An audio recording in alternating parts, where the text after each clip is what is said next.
Bem-vindos. Meu nome é Everton de Almeida Salviano, eu sou fisioterapeuta, trabalho também com quiropraxia, com RPG, dou aula aqui na Resports, né? Eu ministro o curso de Dry Needle aqui pela instituição, tá bom? E hoje a gente vai falar um pouco sobre uma parte do Dry Needle que é muito importante, que é sobre as agulhas e sobre os tipos de agulhamento, né? Nós vamos abordar justamente um pouco dessa parte só para trazer um pouco de conteúdo para vocês, né, bem superficial e um pouco de entendimento sobre essa parte de agulha e da sua metodologia de aplicação. Em relação às agulhas, pessoal, as agulhas que nós utilizamos no Dry Needling, toda essa parte do tratamento do Dry Needling, nós utilizamos as agulhas de acupuntura, tudo bem? Tem algumas agulhas de acupuntura, né, que são utilizadas mais em relação à parte da estética, da parte de dermato, que são aquelas agulhas bem pequenininhas, 15 por 20. As que a gente costuma utilizar são aquelas agulhas de 25 por 30, 25 por 40, 25 por 50 ou até 75 por 30, tá? Então, pessoal, é o seguinte, pode variar, esse 25 é justamente a grossura da agulha, e 50, 30 ou 75 é o comprimento das agulhas, tá? Pode vir uma pergunta para vocês em relação a qual é a diferença de eu poder estar utilizando uma agulha um pouco mais fina, um pouco mais grossa. Pessoal, não tem problema de vocês utilizarem uma agulha que seja de um diâmetro um pouco mais fino ou um pouco mais grosso, até porque tem um estudo que comprova que mesmo ela sendo um pouco mais grossa, um pouco mais fina, ela vai fazer o mesmo efeito, tudo bem? Então não tem problema. O que a gente tem que prestar muita atenção, pessoal, em relação ao público que vocês querem utilizar essas agulhas, tudo bem? Não é por causa que eu tenho uma agulha grande que eu vou precisar fazer um agulhamento profundo. E também não é uma agulha com um diâmetro um pouco menor, por exemplo, uma 25 por 30, que eu vou precisar fazer um agulhamento mais superficial, tudo bem? Isso tudo depende, pessoal, que é a parte mais importante, que a gente foca muito em relação à parte dos cursos, é justamente a sua avaliação. Então você vai ter que palpar, fazer avaliação, procurar os pontos gatilhos, procurar os pontos dolorosos, né? Tomar muito cuidado com essa parte de pressão envolvida, né? Na parte de manualidade com o seu paciente, né? Você também vai ter que entrar muito em relação a essa parte de psicológica, né? Essa parte de uma sensibilização central do paciente, entender como é que ele está reagindo àquele quadro de dor, àquele quadro patológico. Então toda essa parte de montagem, toda essa parte de avaliação que você vai fazer com o seu paciente é muito importante com a medida de agulha que você vai estar utilizando, né? Isso também depende se você, por exemplo, é um fisioterapeuta que trabalha numa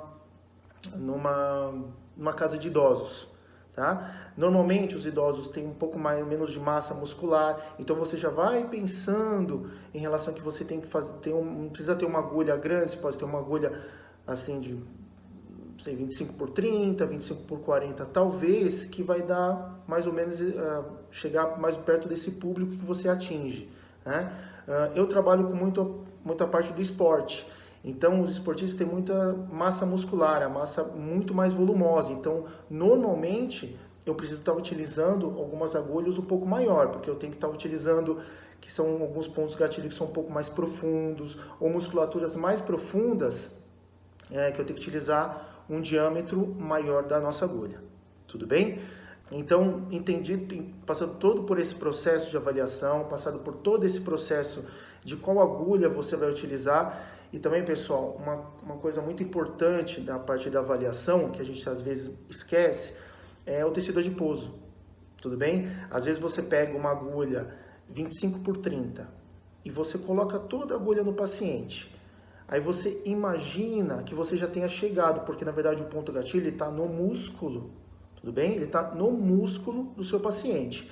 Então você às vezes coloca toda a agulha, só que a agulha ela passou por pele, fáscia e tecido adiposo. Às vezes ele nem chegou no tecido muscular, tá bom? Então assim, é muito importante você fazer essa avaliação também, além do volume que eu falei, tem essa parte da diferenciação em relação à parte até tecido adiposo.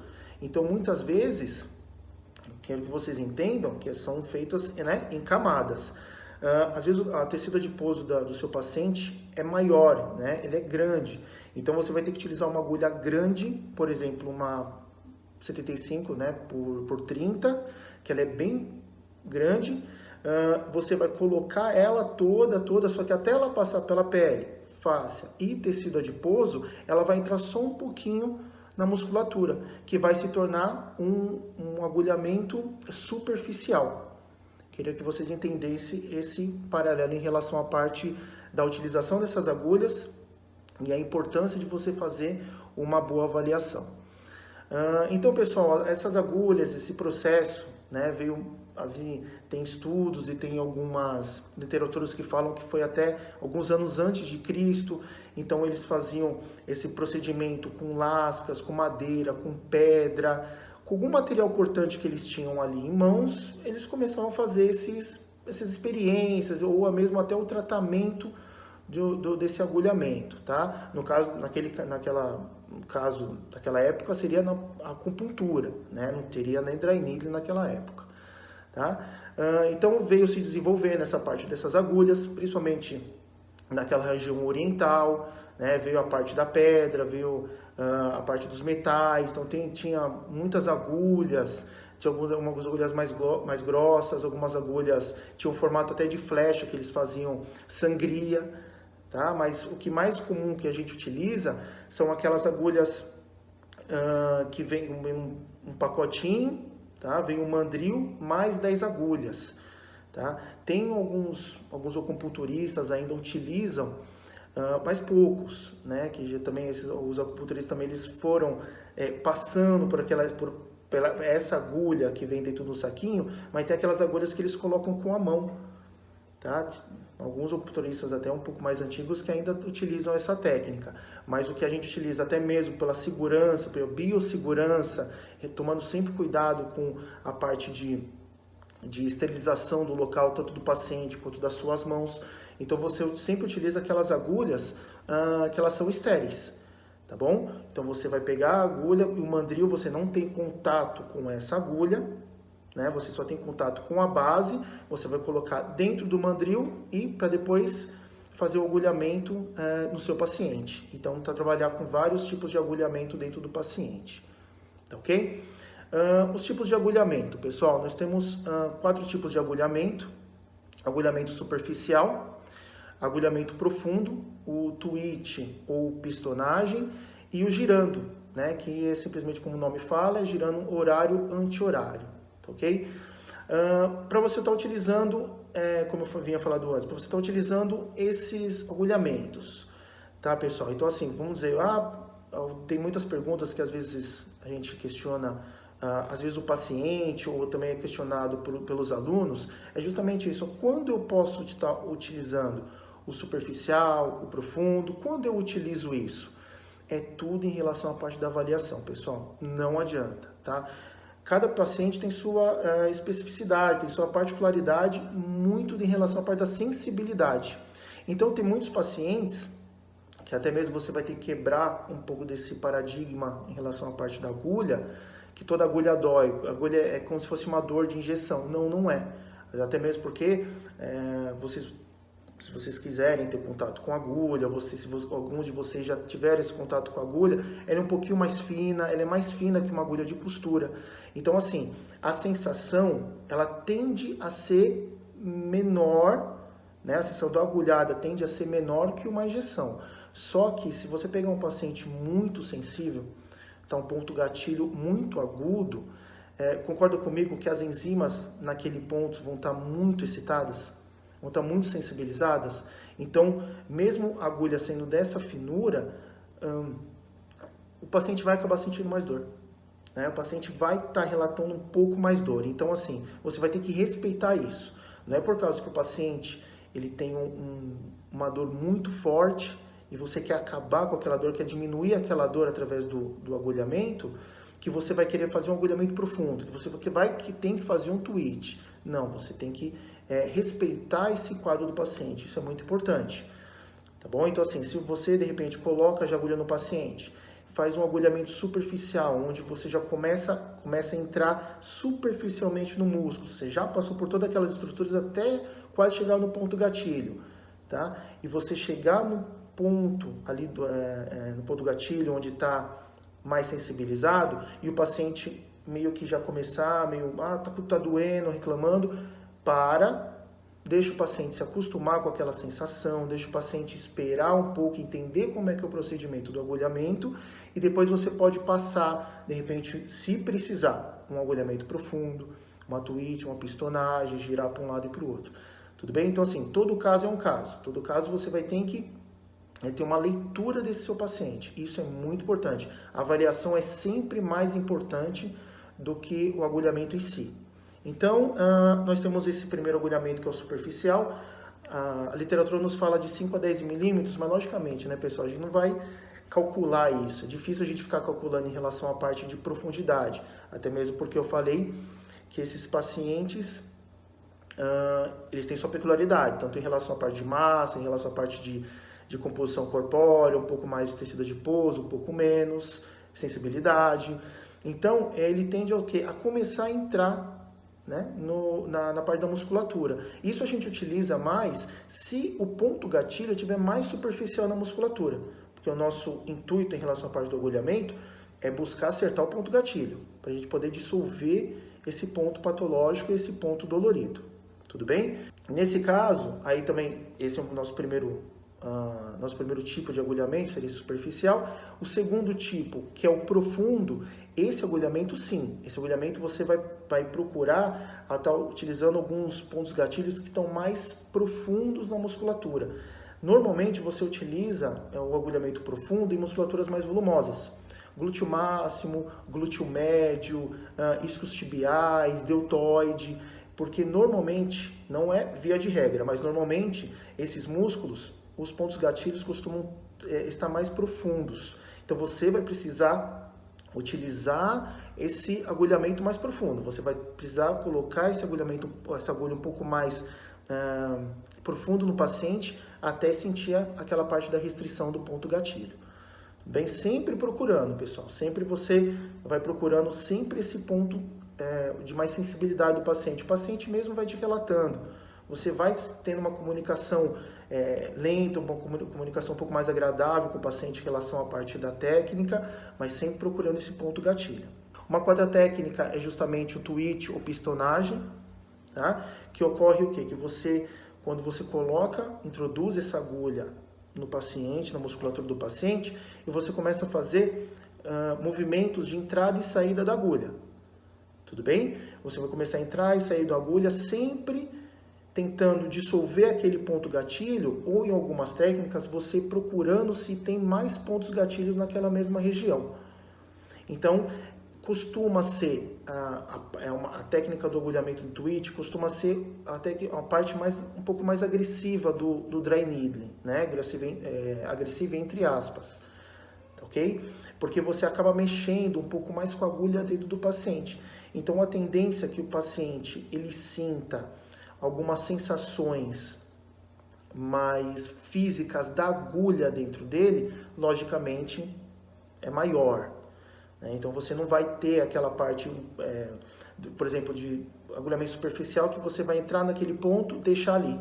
Ou o agulhamento profundo que você vai introduzir um pouco mais a agulha e deixar ali. Não, o tweet ou pistonagem é uma coisa mais dinâmica. Tá? Logicamente, você não vai fazer rápido isso é uma coisa um pouco mais lenta, você vai ter que tomar cuidado com aquela sensibilidade, então o paciente ele vai ter que estar tranquilo, o músculo bem relaxado, justamente para aquela parte física da agulha não machuca muito ali o paciente, tá? Então logicamente depois, se você chegar nesse estágio em relação à parte do tweet, do agulhamento no seu paciente, você vai ter que dar as orientações, né? Que ele pode, de repente, até ficar com um pouquinho de dor, por causa que a agulha entrou e saiu, pode ter machucado um pouquinho da musculatura, mas depois vai sair, vai ficar um pouco dolorido, mas depois vai sair. O mais importante é que aquela dor patológica, tá ok? Que provavelmente você também vai ter que orientar seu paciente em relação a essa diferença de dor patológica e essa dor de machucado, né? Essa dor um pouco mais física que ele vai estar sentindo, que ele tenha a diminuição da dor patológica. Isso é mais importante. Também a parte de orientação do dry needle é muito importante, tanto antes como depois. Senão, não adianta. O dry needle é uma técnica que você vai estar utilizando normalmente primária, para você diminuir ou zerar a dor daquele ponto do paciente. Depois, a gente vai ter nossa evolução normal da sessão de fisioterapia, com algumas outras técnicas, de repente fortalecimento, alongamento, isso depende do programa que você vai estar executando com o seu paciente na sua clínica, no seu atendimento particular, tudo bem? E nosso quarto seria esse girando, tá? que eu falo em relação à parte de girar horário e anti-horário. Normalmente, é um procedimento que mesmo você agindo dinamicamente dentro do músculo da paciente, não tem dor. Na grande maioria das vezes, o paciente não vai relatar dor em relação a essa parte de você fazer esse tipo de agulhamento. Tá? Então, no curso, né, a gente fala algumas diferenças de você estar fazendo agulhamento em tal músculo, em algumas musculaturas que pode ser que você tenha uma resposta um pouco mais sensível, mais uma sensibilidade fisiológica do organismo, que na grande maioria das vezes, essa técnica junto com a superficial, agulhamento superficial, mais essa técnica de girar para um lado e para o outro, você tem bons resultados, tá? Porque você não causa dor no paciente em relação à parte física da agulha dentro dele. Logicamente, você também pode estar utilizando, do seu paciente, você pode utilizar as 4 técnicas de agulhamento, não tem problema. Tá? Quanto mais estímulo ali naquela região você puder dar no seu paciente, naquele ponto gatilho ou naquele ponto de dor, melhor, porque você vai estar levando mais enzimas, porque vai estar inibindo aquela sensibilidade daquele ponto de dor. Então isso é muito bacana. Okay? Se vocês puderem fazer essa parte, não tem problema nenhum, né? Mas o intuito é justamente o quê? É chegar no ponto gatilho. Por isso que vocês precisam avaliar, tá? A gente também faz uma boa introdução em relação à parte da avaliação. Nós temos essa parte uma parte do curso que é só avaliação, porque alguns terapeutas têm dificuldade de reconhecer um ponto gatilho. Então a gente, antes de pegar na agulha, antes de fazer qualquer tipo de agulhamento, a gente tem essa introdução em relação à parte de avaliação, que é muito importante, para aprender o que é um ponto gatilho, como reage um ponto gatilho, você já procura ponto gatilho, né, no colega, que isso é bem bacana e enriquece muito a parte da avaliação.